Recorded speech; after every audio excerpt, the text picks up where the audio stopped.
Okay, let's unpack this. We're diving deep today into a challenge that, well, businesses everywhere are grappling with. Mm. How do you take AI, this thing that's on every strategy document, in countless pilot projects, and actually make it work, Mhm. make it deliver real value, real ROI at scale?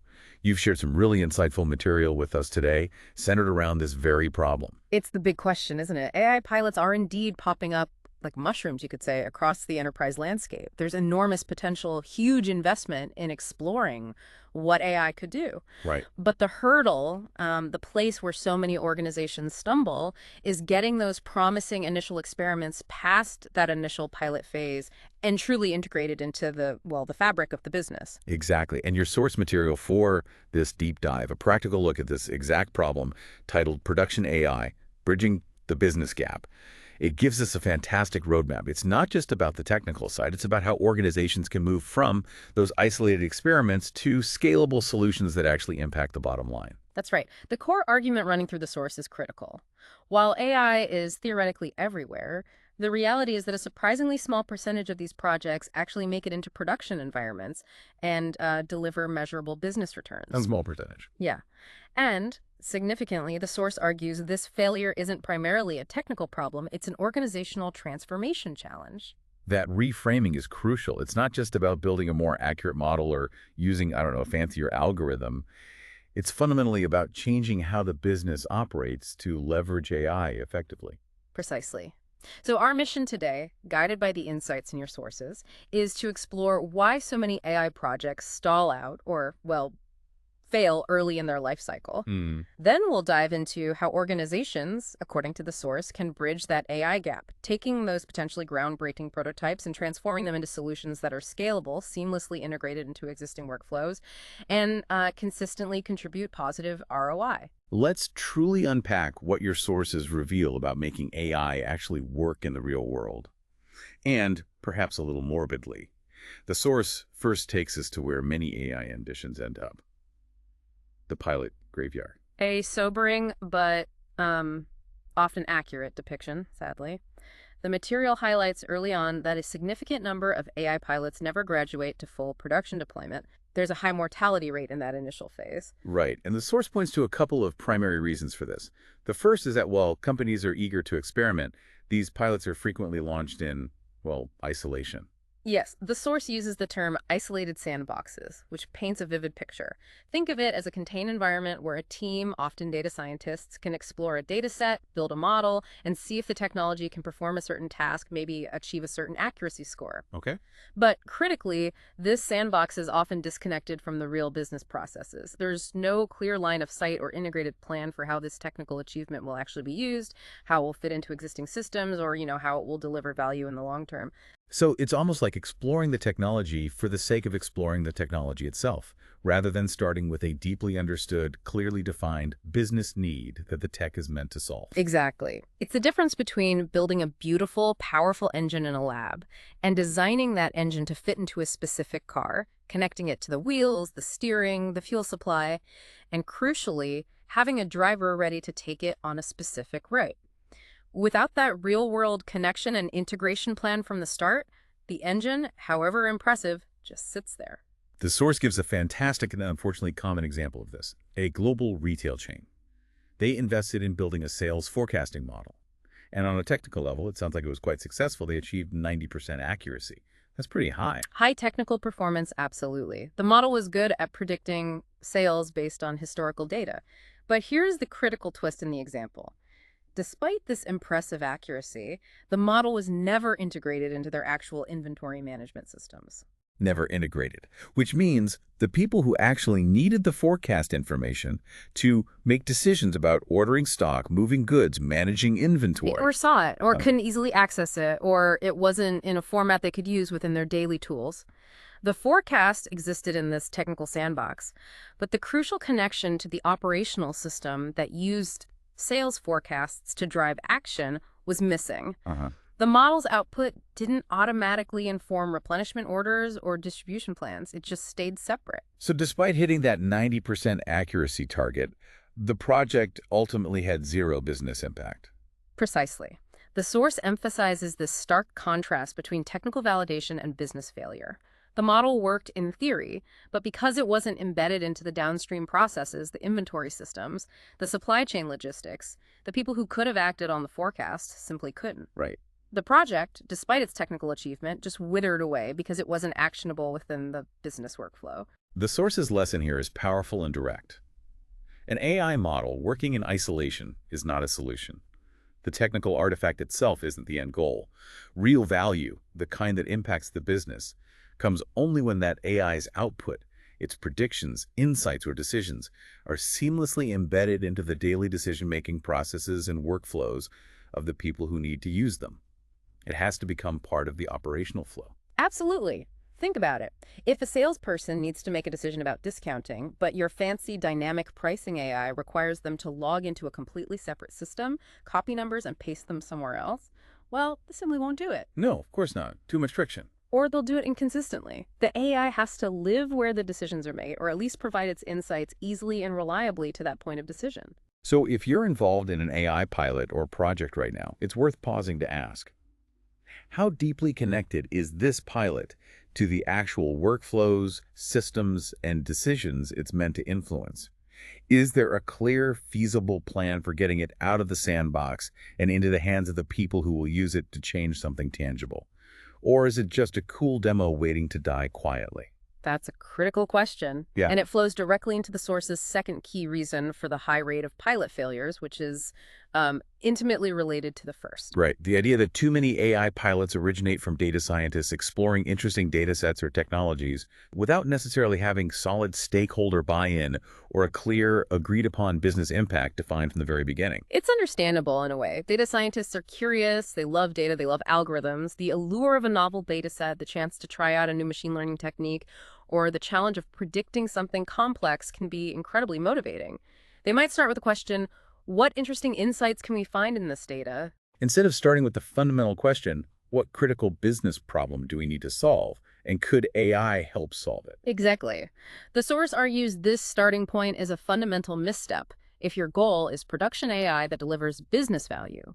You might spend months building a technically impressive model on that interesting data set, but if the business unit that would hypothetically benefit hasn't identified this as a priority problem, or doesn't have a plan or the resources to act on the model's output, it's very likely that project will never move beyond the experimental stage. There's no buy-in. There's no business pull, no urgency, no clear path to adoption. The source provides another example that drives this point home, a telecom company.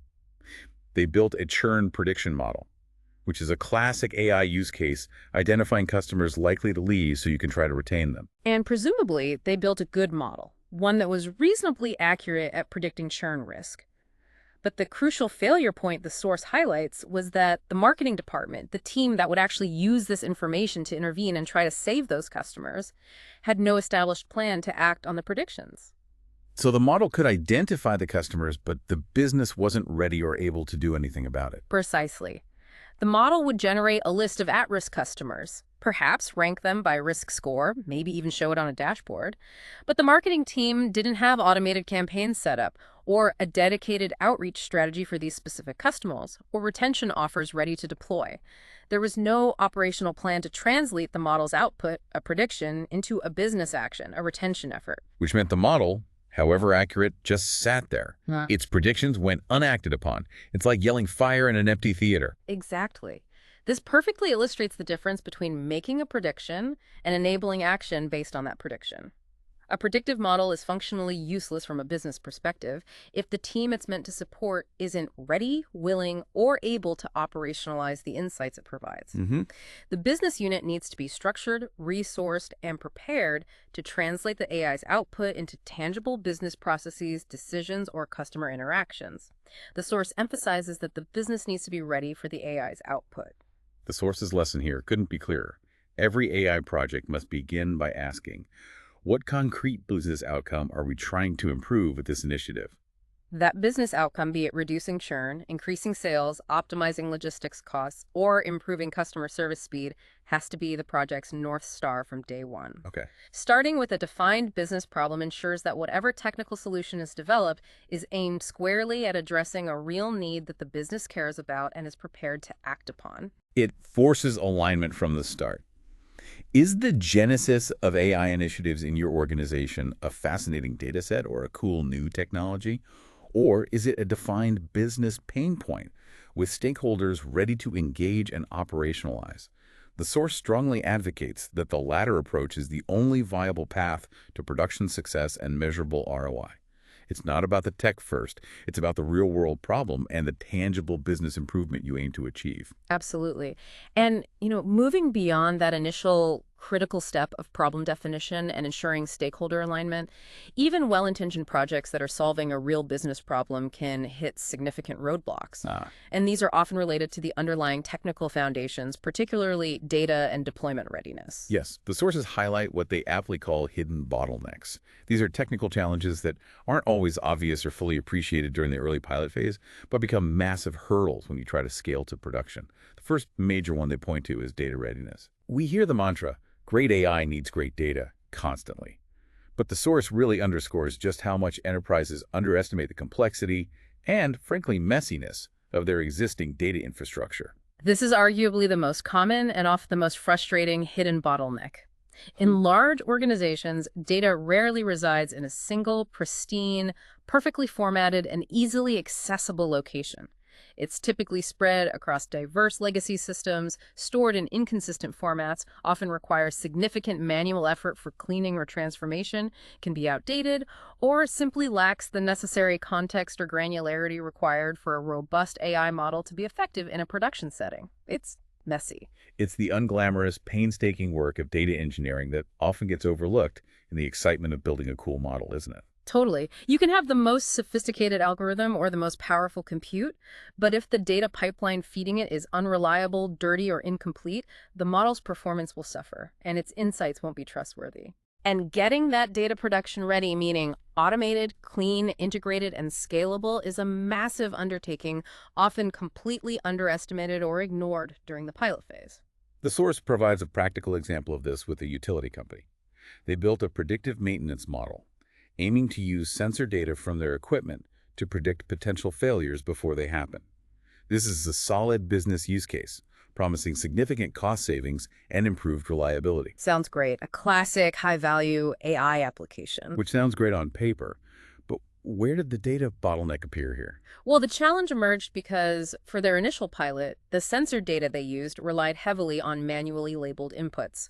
Perhaps engineers were manually adding tags or classifications to data points based on visual inspections or other non-automated processes. Oh, okay. Manual labeling. Now, for a small-scale proof of concept, you might be able to manually curate a limited data set, but trying to scale that predictive maintenance system across hundreds or thousands of pieces of equipment, processing continuous streams of sensor data. You simply cannot rely on manual human labor to label and prepare that volume of data continuously. That's where the process breaks down completely. It just doesn't scale. Exactly. The manual data work was the hidden bottleneck. To move from a pilot to a scalable production system, they needed to build an entirely new, automated data pipeline, a robust piece of engineering infrastructure capable of collecting, cleaning, transforming, and labeling the sensor data continuously and reliably without manual intervention. And that's a major engineering effort. It was a significant, expensive infrastructure effort that wasn't properly scoped or budgeted for in the initial AI pilot. It became a massive, unexpected hurdle to getting the system into production. This example really highlights the fundamental difference between building a model on a static, carefully curated data set for a limited proof of concept and needing a dynamic, reliable, continuous, and scalable data flow to power an AI system in production. Manual data preparation processes simply do not scale to enterprise levels. The source's lesson is blunt, but necessary. If you haven't made significant investments in establishing automated, structured, secure, and reliable data flows and infrastructure, your AI project will very likely not scale past the pilot phase. Wow. Data infrastructure isn't an optional component or something to figure out later. It is absolutely foundational for any scalable AI application. It's the plumbing the AI relies on. Without good plumbing, nothing flows right. So it really begs the question for anyone involved in AI. Is your underlying data infrastructure truly ready for prime time? The source is clear. Neglecting this will kill your production AI ambitions. And closely tied to data readiness is the equally critical and often overlooked aspect of deployment readiness. Ah, yes. The source points out that many AI pilots are built in isolated development environments, perhaps a data scientist's laptop using something like a Jupyter notebook, or maybe a standalone cloud instance with little or no clear plan from the beginning for how the model will actually be deployed, integrated into existing systems, managed for versioning, or secured within the enterprise IT landscape. This is the classic chasm between code that runs beautifully in a controlled development environment and code that needs to run reliably, securely, and at scale within the complex, heterogeneous IT infrastructure of a large company. Production-ready code is fundamentally different from experimental code. How so? Well, it needs to be robust, maintainable, potentially wrapped in APIs, those application programming interfaces, basically standardized ways for different software systems to talk to each other for easy integration, and it must meet stringent enterprise security and compliance standards. It's a whole different ballgame. The source offers an example from an insurance company. They developed an NLP model, natural language processing, understanding human language specifically designed to summarize complex legal contracts. This sounds like a fantastic application, Yeah. potentially saving their legal teams massive amounts of time reviewing documents. A great use case, right. Huge potential value. The legal team saw that and wanted to use the tool. Specifically, they needed it integrated into their existing document management system where they already did all their contract work. Made perfect sense. But when they tried to move towards actually integrating and deploying the tool for regular use, IT blocked it. Why? Compliance risks, according to the source. Because the deployment plan, security considerations, and how the model would interact with sensitive legal data weren't thought through and addressed up front. Exactly. The security protocols, data privacy compliance requirements, the mechanics of how the AI would safely access and process sensitive legal documents, none of that was baked into the initial design or the pilot scope. So when IT looked at it, When IT reviewed the project for production deployment, they identified these significant risks and blockers. It just wasn't ready for the real regulated world. Getting IT security and compliance teams involved early to understand the requirements for how the AI will actually be used, accessed, and integrated into existing user workflows and systems is absolutely vital. you can't bolt that on later. Leaving these critical considerations until the very end of the process is a surefire way to hit insurmountable barriers. The source's lesson here is unambiguous and forceful. AI needs to be designed for deployment and integration from day one, not just for demonstration in a sandbox.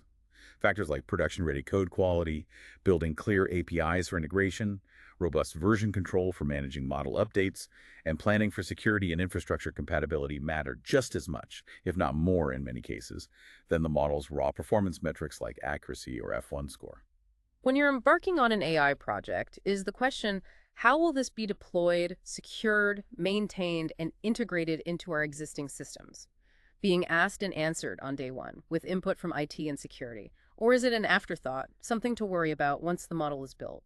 The source suggests it must be a core design consideration from the very outset. Okay, so we've covered the pilot graveyard reasons, the data bottlenecks, the deployment issues. Moving beyond the foundational technical infrastructure, the sources place significant emphasis on the fact that making AI work in production isn't a job for one team in isolation. It's fundamentally a collaborative effort that requires breaking down organizational silos. This is a major theme throughout the material. The source highlights that data science teams often operate in isolation. They might be physically separated or simply functionally separated from the crucial groups they need to work with. The business users who understand the problem and need the solution. Right, the people who actually live the problem. Exactly. And the IT teams who manage the underlying infrastructure and security, and potentially the product teams who might embed the AI into a user-facing application. And this isolation creates significant friction and problems down the line. It prevents those vital feedback loops. Data scientists working in their technical bubble might build a technically sophisticated model based on data, but they could lack a deep understanding of the real-world constraints, messy workflows, or, frankly, the political realities faced by the business users on the ground. Absolutely. They might optimize for a technical metric that doesn't actually translate to the desired business outcome in practice. And conversely, the business users might be hesitant to trust, adopt, or rely on a model that appeared seemingly out of nowhere, that they were involved in shaping, or whose outputs they don't understand. That makes sense. Distrust kills adoption. Distrust and lack of familiarity can easily completely derail adoption, even if the model is technically sound. The source offers a vivid example that illustrates the cost of this isolation. Yeah. A pricing model built solely by a data science team. They likely built a model that, based on historical transaction data and perhaps market feeds, calculated theoretically optimal prices. Sounds logical from a pure data perspective, but as the source recounts, this model failed completely when they tried to implement it in the real world because it ignored crucial practical constraints from the sales team and the supply chain team. People on the front lines. Precisely. The sales team understands customer tolerance for price changes, the dynamics of negotiation, competitor pricing in real time.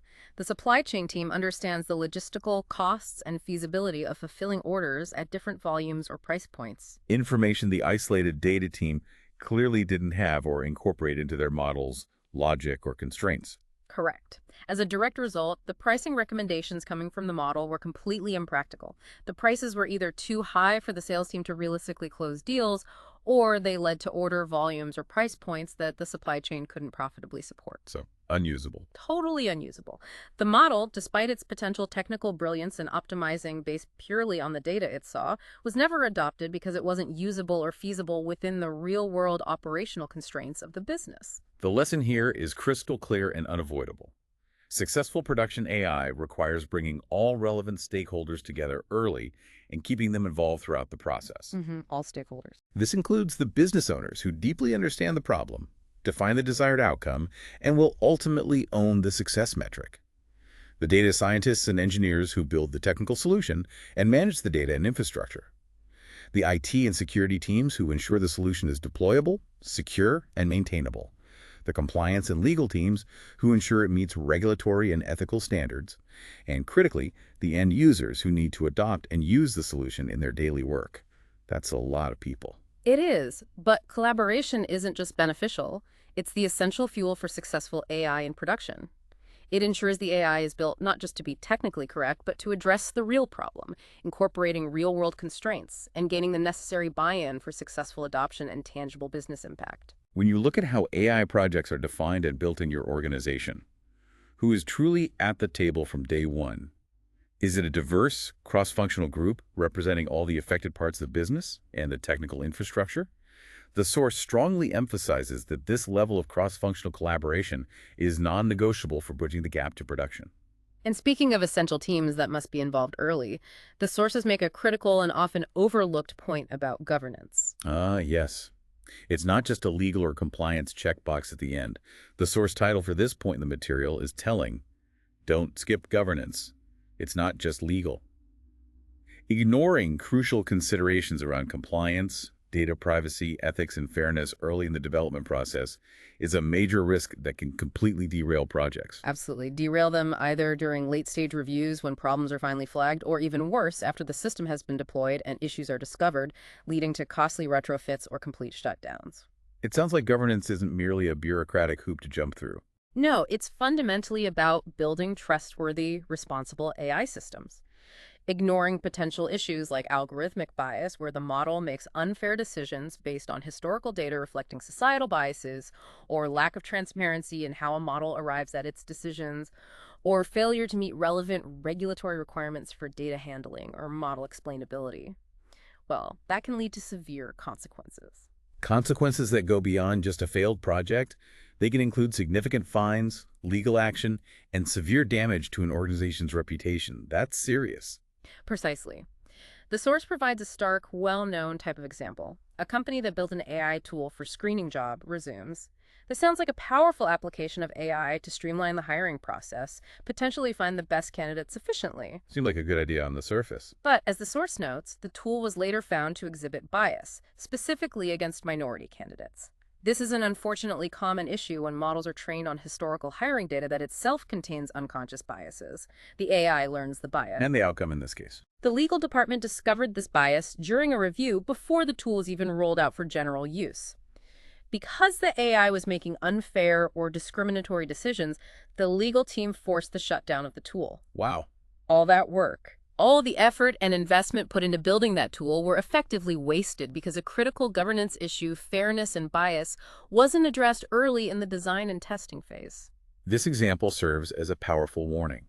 The cost of fixing ethical or compliance issues late in the development lifecycle, or worse, after deployment, is exponentially higher than addressing them up front.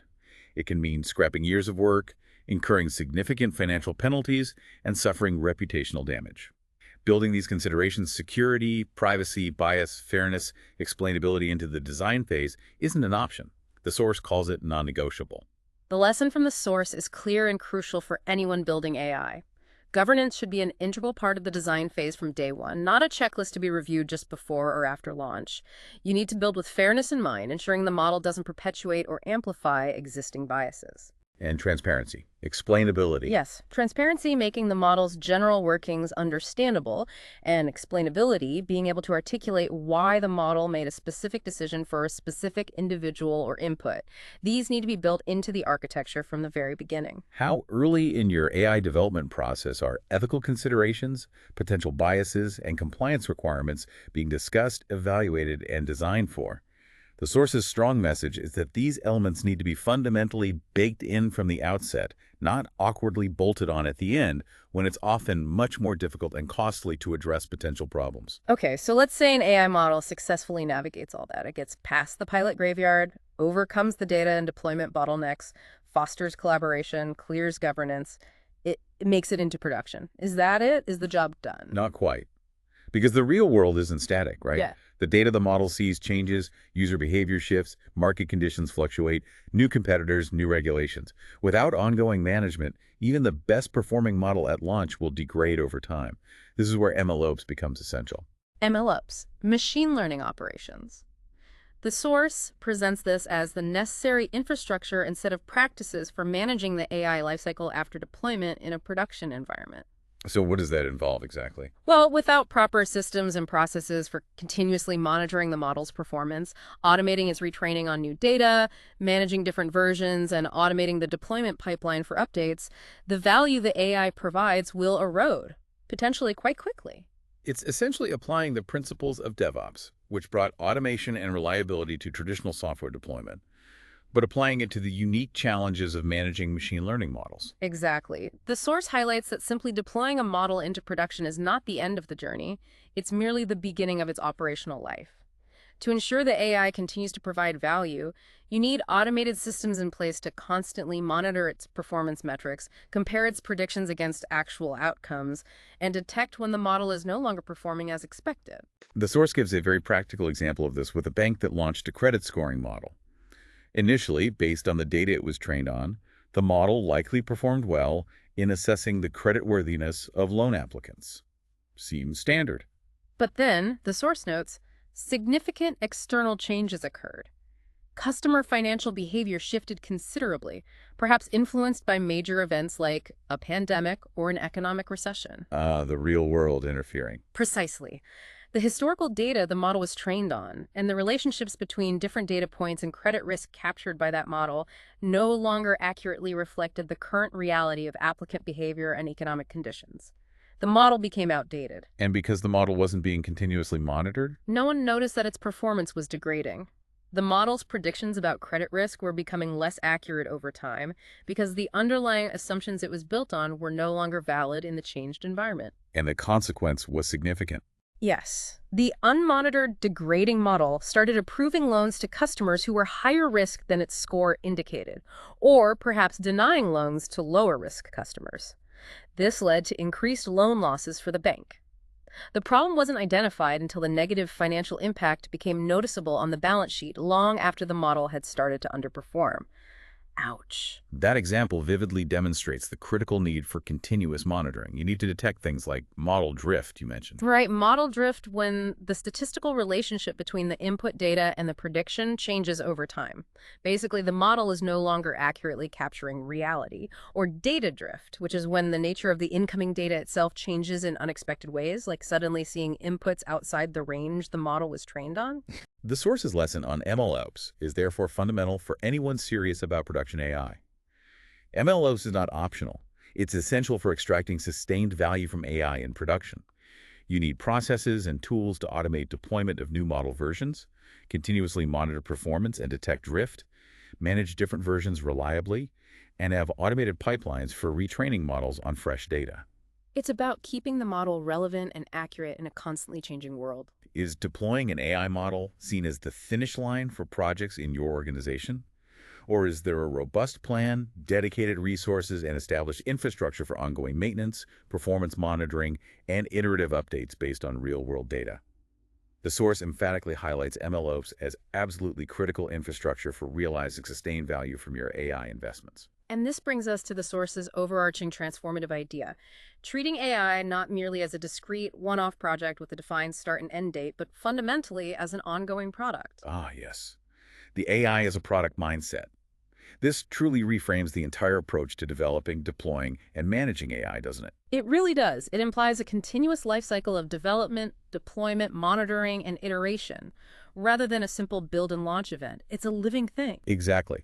Just like any successful software product, an AI solution, once in production, isn't finished. It has users, it requires ongoing maintenance to function reliably, it needs feature updates, which for AI might mean retraining the model on new data, incorporating new data sources, refining the algorithm, or improving the interface users interact with. And critically, it absolutely needs a dedicated owner responsible for its success. A product owner for AI. Exactly.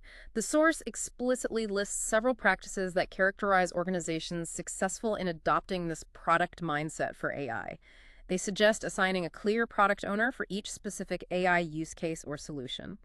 This person is responsible for the AI's performance, user satisfaction, its business impact, and its evolution over time, much like a product manager for traditional software. That makes sense. It provides accountability and a clear point person championing the AI's continued success. What else? They also mention the importance of establishing mechanisms for collecting real-time user feedback and gathering usage data. You need to understand how the AI is actually being used in the wild, where it's succeeding, and where it could be improved. Listen to the users. And of course, the need to continuously maintain, monitor, and evolve the model and its surrounding infrastructure, just as you would any critical software product to fix bugs, add features, and improve performance. The MLOps piece we just discussed. Right. And finally, and this is a critical point for adoption, the source highlights the importance of training the users, not just training them on the mechanics of interacting with the AI, but helping them understand what the AI does, why it makes the recommendations or predictions it does, that explainability piece again, and how to interpret its outputs. This builds trust. Trust is key for adoption. Absolutely. It encourages successful adoption and integration into their daily work. The source provides an example of this product approach working effectively with a logistics company. They created an AI-powered dashboard designed to optimize routing for their delivery vehicles. And instead of treating this as a one-time project, build it, launch it, move on, they approached it with a product mindset. They assigned dedicated ownership for the routing dashboard. Someone was explicitly responsible for its performance and success. Okay. They established processes for implementing regular updates based on user feedback from the drivers and dispatchers, and based on the actual performance data of the routes suggested by the AI. They provided ongoing user support. They treated it like a living system. And the result of this sustained attention and product-focused approach? It became mission critical within a year. It wasn't just a nice-to-have tool, it was an indispensable, integrated part of their daily operations, constantly being refined and relied upon. That stands in stark contrast to the typical project mindset, where success is often measured by hitting a launch date and staying within budget, after which the team moves on. Totally. The product mindset measures success by the ongoing value delivered over time, requiring continuous care, investment, and evolution based on real-world interaction and performance. The source's lesson here is transformative. AI doesn't reach its potential and simply end at deployment. To truly deliver and sustain value, it must be treated like a living, growing product that requires ongoing investment, dedicated attention, active management, and a continuous process of improvement and evolution. How is AI perceived and managed within your organization? Are these efforts seen as discrete projects with a defined endpoint after launch, or are they viewed as evolving products that require ongoing attention, dedicated resources, and continuous ownership to deliver increasing value over the long term? The source makes a compelling case that embracing the latter, the product mindset, is the true path to successful, value-generating production AI. Okay, that brings up another point the source addresses, scaling, getting that first production version right. Yes, scaling smartly.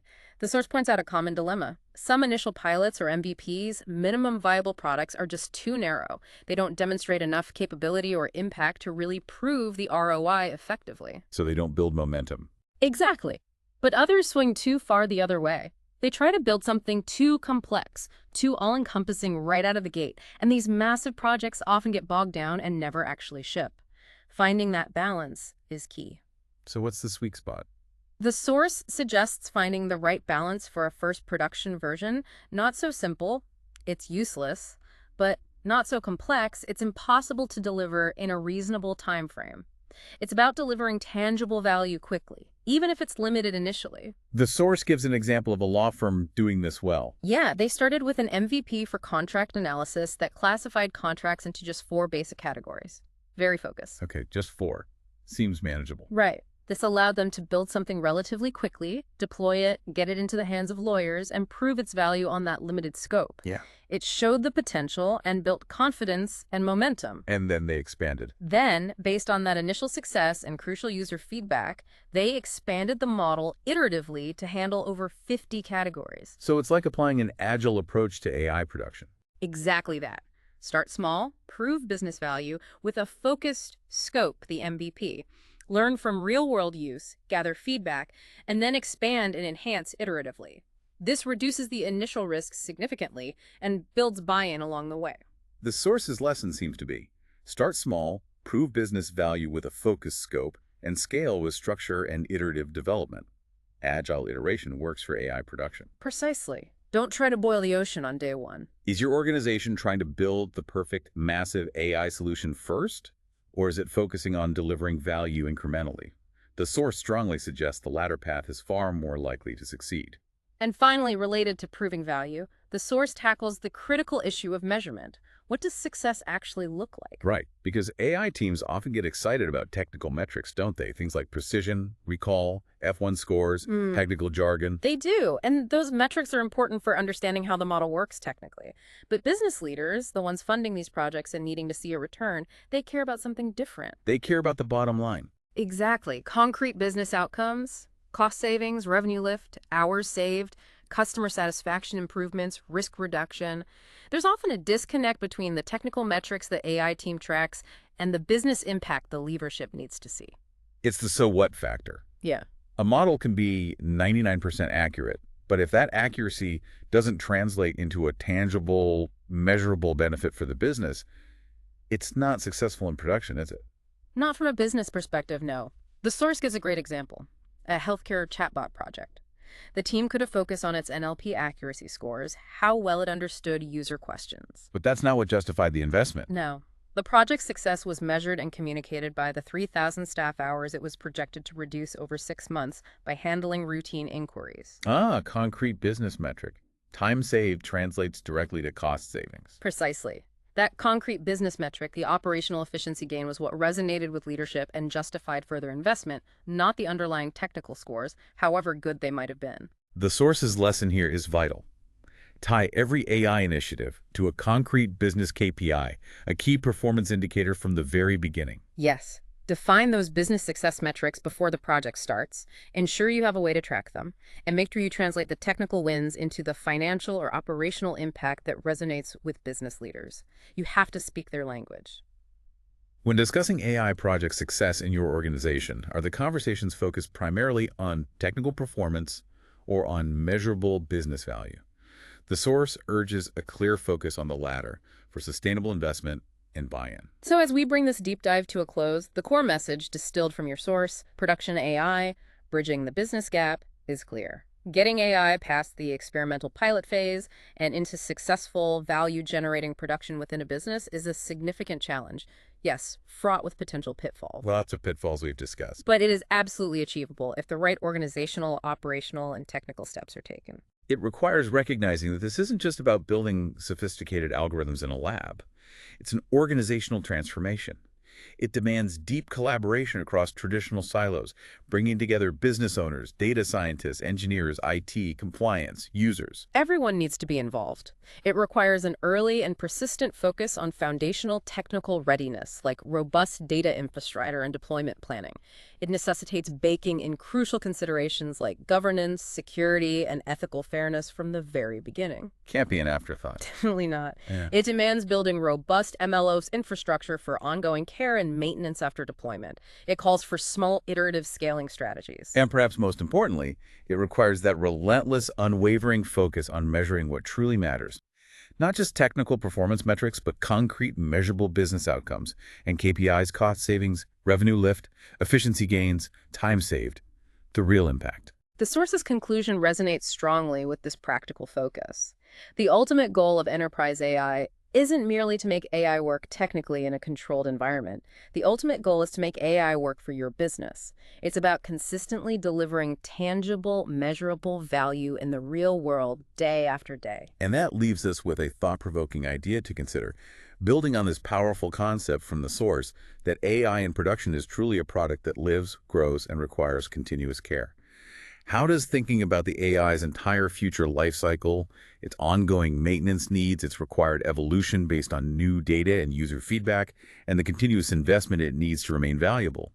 How does thinking about all that from day one change how you approach building it today? That's a powerful framing question. What would treating your current AI efforts not as a project with a finish line at launch, but as a long-term product requiring constant nurturing and improvement look like in practice for you and your organization?